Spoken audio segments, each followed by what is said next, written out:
Welcome to Hidden Empires, the channel that uncovers the untold stories of self-made billionaires. From toy sellers to tech visionaries, from forgotten failures to global empires, we reveal the strategies, risks, and turning points that built fortunes. Welcome to the channel. We tell stories of the world's greatest living fortunes, how they started, how they grew, and what they're doing today.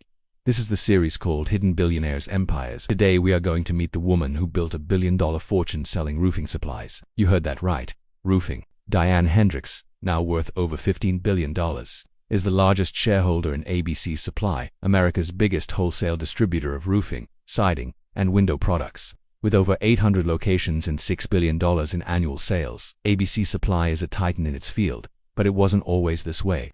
Let's start at the beginning. Diane Hendricks was born in 1947 in Wisconsin. She grew up on a dairy farm in a small town called Spring Green. If you've ever lived on a farm, you know that it isn't exactly a pampered existence. Farm life is hard, unpredictable, and sometimes lonely. So young Diane spent most of her time helping out on the family farm, working long hours alongside her parents and 3 siblings. By the time she finished high school, she had no illusions about how hard life would be. After graduation, she attended a secretarial college in Madison, but soon found office life stifling, so she quit and took a job as a waitress at a local restaurant. Later, she worked as a factory worker at a shoe company. The jobs didn't pay much, but they gave Diane spending money to hang out with friends and enjoy life outside of the farm.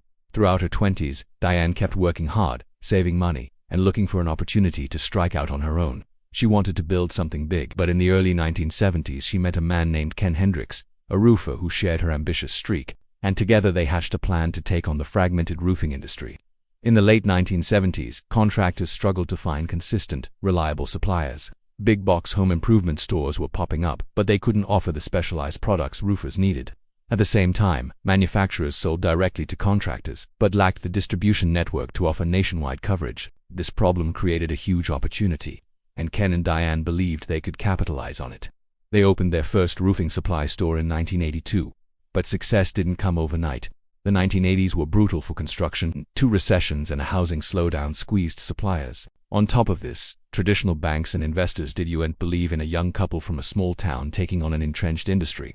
So Ken and Diane did most of the heavy lifting themselves.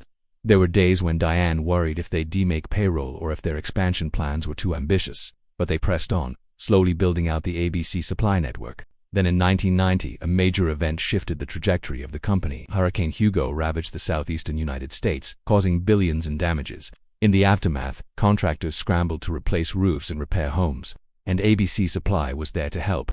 They became known for their reliability and speed, delivering supplies while others were caught flat-footed. This turned out to be a pivotal moment for the company. It put them on the map and established their reputation for weathering any storm. But the real oh-no moment came in 2007, when Ken died suddenly. He fell through a roof under construction and passed away instantly. Diane lost her partner in life and business overnight, leaving her to run ABC Supply alone in the midst of an industry downturn. Instead of pulling back, Diane doubled down. She honored Ken's vision of transforming the roofing industry by expanding ABC's supply aggressively. She knew that the company was poised for growth and nothing would stop her from taking it to the next level. Her focus was twofold: acquire smaller roofing supply companies and expand nationwide. She looked for businesses that were well managed but lacked the resources of ABC Supply. Then she offered them a deal they couldn't refuse. In many cases, she paid full price for these companies, allowing the founders to retire comfortably.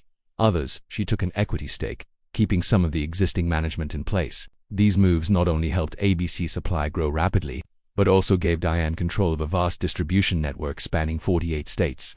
Her contemporaries doubted her strategy, especially after the 2008 housing crash.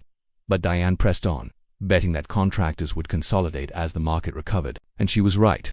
Today, Diane Hendricks is worth over $15 billion, making her one of the richest self-made women in America. Yet she maintains a low profile. She is more interested in growing her company and supporting her community in Wisconsin than racking up accolades or making headlines. Takeaway: Diane's story is about resilience and relentless commitment. She proved that you don't need to be in Silicon Valley or Wall Street to build an empire. Sometimes the most powerful fortunes come from industries most people never think about, like roofing supplies. Now that's all for today's episode. See you next time. We hope that you enjoyed this episode. Please subscribe, like, and comment so others might find and enjoy these videos. Go to description below for more resources and information. Thanks for your time.